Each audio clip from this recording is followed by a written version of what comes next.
Next हमारा topic है corrosion. Basically corrosion क्या होता है, जो भी मेटल के सरफेस होते हैं जब वो एयर या मॉइस्चर के कांटेक्ट में आते हैं तो उनका सरफेस खराब होता है। इस प्रोसेस को हम क्या बोलते हैं, कोरोजन कहते हैं। जैसे the slow process of eating away of metal surface by the action of air और moisture is known as corrosion. हमें पता है, हम बहुत बार बोलते हैं जंग लगना। जंग किस पे लगती है? आयरन पे। तो आयरन का जो कोरोजन होता है उसको हमने एक अलग से नाम दिया है रस्टिंग। क्लियर है? अब देखो हमारे सिलेबस, ये जो कोरोजन का जो टॉपिक है ये आपके चैप्टर नंबर 3 में भी आएगा।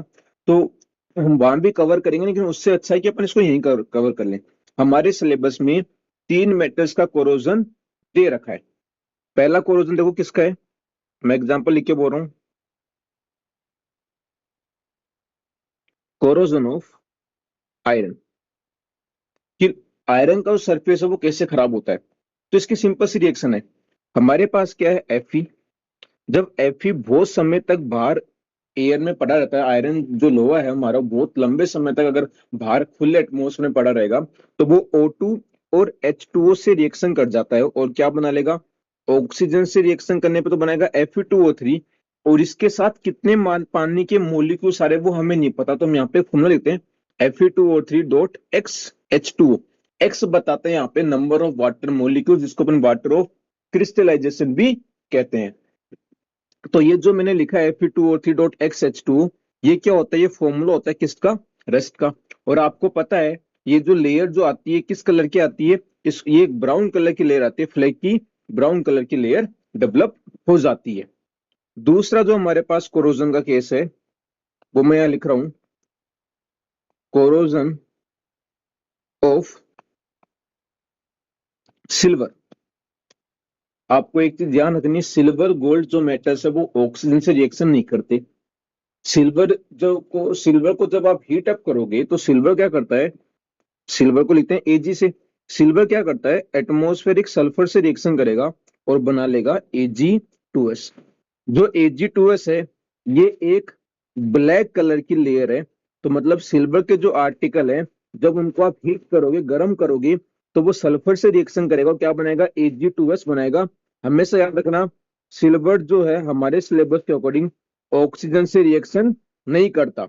सिल्वर हो या गोल्ड हो, वो ऑक्सीजन से रिएक्शन नहीं करते। नेक्स्ट हमारे पास टॉपिक है कोरोजन के अंदर, corrosion of copper. Corrosion of copper, ध्यान से समझना, इजी सी रिएक्शन है। जब भी अपन कॉपर के, आपने देखो कॉपर के जो बर्तन होते हैं, जो आर्टिकल्स होते हैं कॉपर के, अगर कॉपर को अपन किस में रखते हैं, मोइस्ट एयर। मोइस्ट एयर का मतलब है ऑक्सीजन भी है, कार्बन डाइऑक्साइड भी है, वाटर भी है। इसको हम क्या बोलते हैं, इसको आप बोलते हो मोइस्ट एयर। कॉपर क्या करेगा, मोइस्ट एयर में रखने पे कॉपर दो चीजें बनाता है, एक तो बनाएगा कॉपर कार्बोनेट और साथ में बनाता है कॉपर हाइड्रोक्साइड। ये जो कॉपर कार्बोनेट होती है ये किस कलर की लेयर बनाती है, ये एक ग्रीन कलर की लेयर बनती है। तो हम ऐसे बोलते हैं जो कॉपर के जो आर्टिकल्स है, जब अपन विंटर्स के समय इनको जब बाहर रखते हैं तो जनरली विंटर्स में क्या होता है, मॉइस्ट एयर होती है। उसमें क्या करते हैं, कॉपर कार्बोनेट और कॉपर हाइड्रोक्साइड बनता है। कॉपर हाइड्रोक्साइड एक तरीके से सोल्यूबल फॉर्म में मिल जाएगा, बेस है ना। लेकिन जो कॉपर कार्बोनेट है इसकी लेयर हमें कैसी मिलती है, ग्रीन कलर की लेयर बनती है। तो जो कॉपर जो पहले ब्राउन कलर का दिख रहा था हमें, जनरली कॉपर ब्राउन कलर का होता है, वो हमें किस कलर का दिखाई देगा, उसका सरफेस ग्रीनिश कलर का दिखाई देगा। तो ये है हमारा कोरोजन ऑफ कॉपर। अब हमें यहाँ पे एक चीज पढ़नी है, इसको हम बोलते हैं, ये तो हो गया कोरोजन के बारे में। अब यहाँ पे हमें एक चीज करना है, जो लिख रहा हूं मैं यहाँ पे देखना, methods to prevent from corrosion. Corrosion से बचने के तरीके आपको पता, आपने बहुत बार पढ़ रखे हैं, 8th में भी पढ़ा हुआ। पहला है बाय पेंटिंग, कि आप क्या करो, मेटल के सरफेस को पेंट कर दो तो जो मेटल का सरफेस जो है वो एयर के डायरेक्ट कांटेक्ट में नहीं आएगा।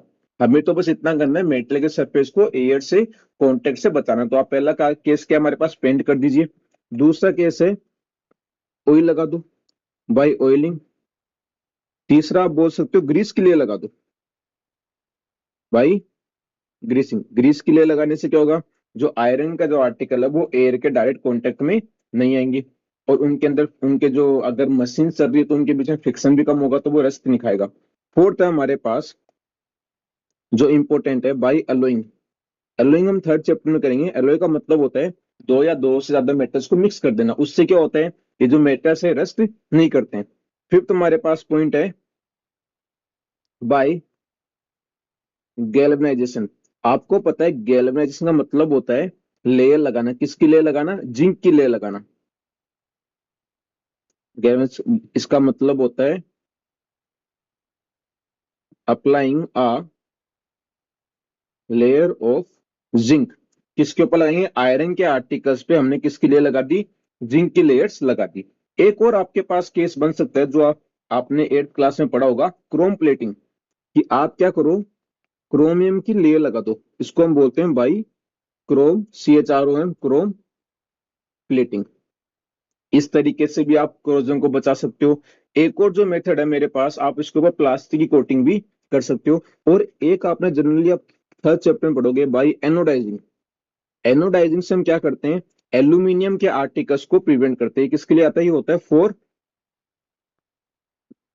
एल्यूमिनियम। तो ये कुछ मेथड से जिससे हम क्या कर सकते हैं, मेटल्स को कोरोड होने से बचा सकते हैं।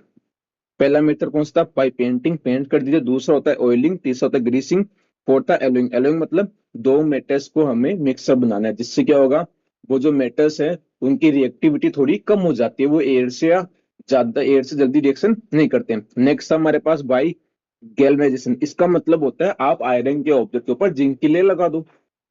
फिर था हमारे पास क्रोम प्लेटिंग। आपने पढ़ा होगा 8th क्लास में इलेक्ट्रोप्लेटिंग। इलेक्ट्रोप्लेटिंग के थ्रू हम मेटल्स के ऊपर क्रोम की लेयर लगा देते हैं, जिससे कोरोजन नहीं होता है। एनोडाइजिंग, एनोडाइजिंग का मतलब है एल्यूमिनियम का जो आर्टिकल है हमारे पास, एल्यूमिनियम जो भी चीज है, इसके ऊपर हम किसकी लेयर लगाते हैं? एक ऑक्साइड की थिक लेयर लगाते हैं, जिससे एल्यूमिनियम खराब नहीं होता है। तो ये जो चीजें हम कहाँ पढ़ेंगे? चैप्टर 3 में, अगर वापस से डिटेल में पढ़ेंगे।